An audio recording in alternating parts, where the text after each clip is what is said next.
I'm here to talk to you about the problem of slavery. It didn't end in the 1860s. It's a social malady that's with us today, and it's increasing in its scope and virulence.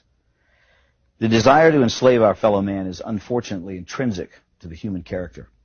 It has been with us since the beginning of time, on every continent and in virtually every culture, from ancient Egypt to Babylon to Greece and Rome, Africa, Asia, Europe, and the United States.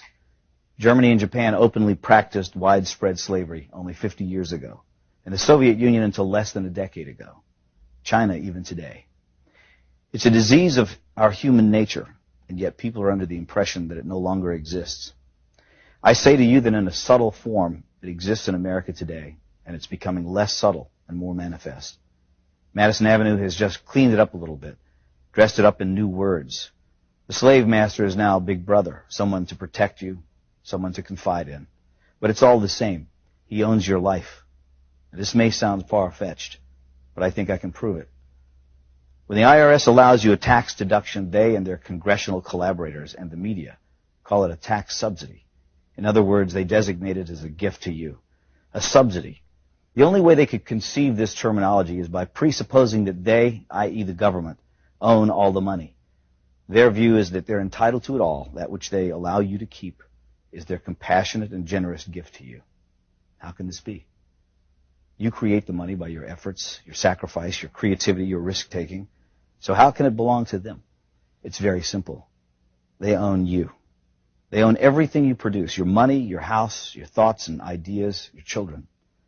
If you go to a foreign country to work, you still have to pay the U.S. income tax. You could dig a hole in the middle of Siberia and they'd be entitled to a cut of your wages because in their minds, under their law, they own you.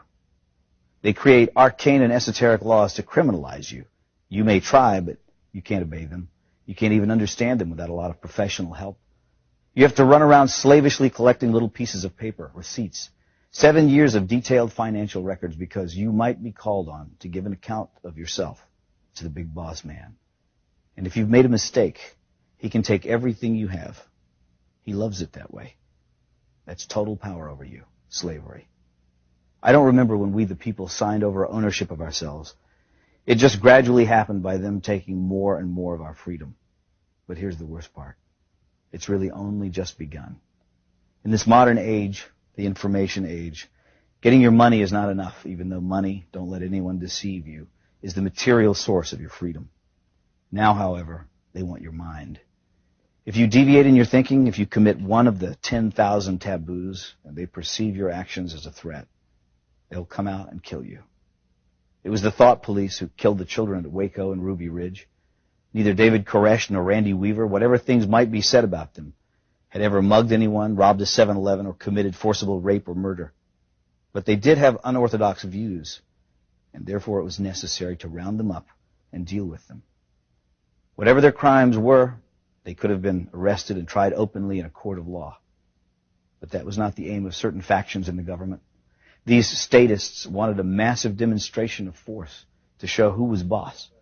The penalty for resisting is death. After all, we're not free. We belong to the government, and deviant thoughts will not be tolerated.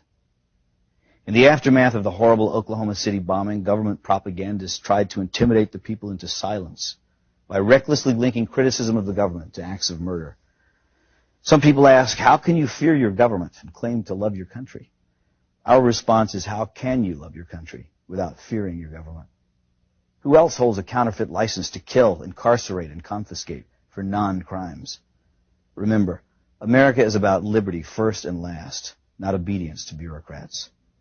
The Washington power clique wants you to shut up, get in line, do what you're told to do, and most outrageously, think what you've been told to think.